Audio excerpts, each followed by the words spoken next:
ram mangai tu te không in nom ta ram tru na sang zel si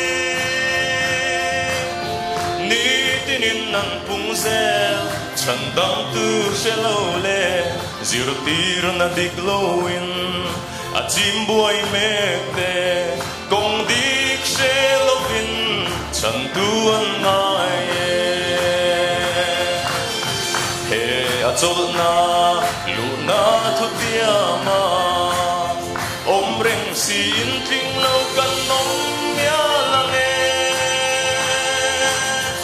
oi dam men i dam cha em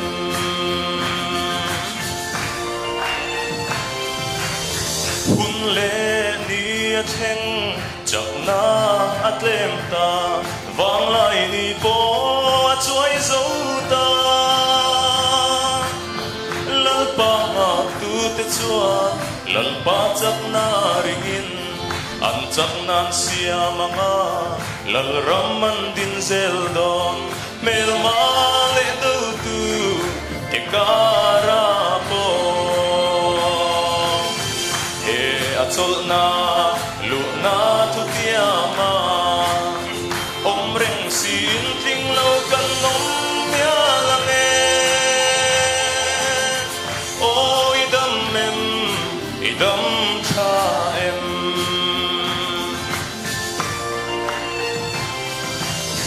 lal pa lo kal le ni anai ta alo kal ni anai ta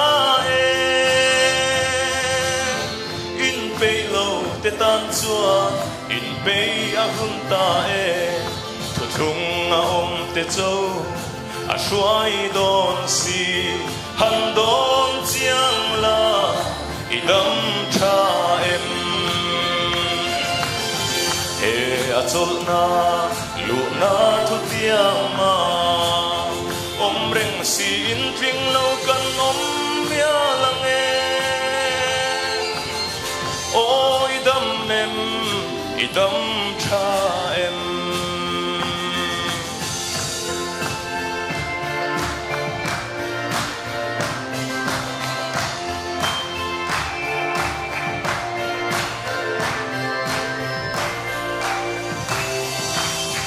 hun le ni a theng chak na atlem ta wang lai ni po a chuai zo ta lal pa tu te chua lal pa chak na ringin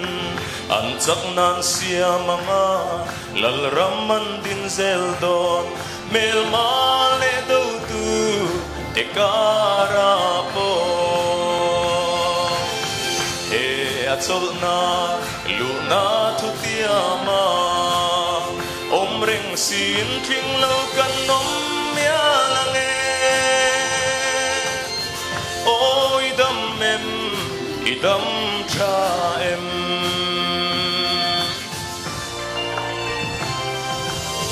lal pa lo kal le ni anai ta alo kal ni anai ta in pe lo te tan chua in pe a hun ta thu thung a om te châu a shuai don si han don chiang la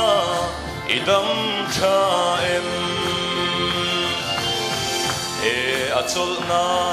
lu na thu tia ma om reng sin thing lo kan om ya lang oi dam em i dam tha em oi dam em i dam tha em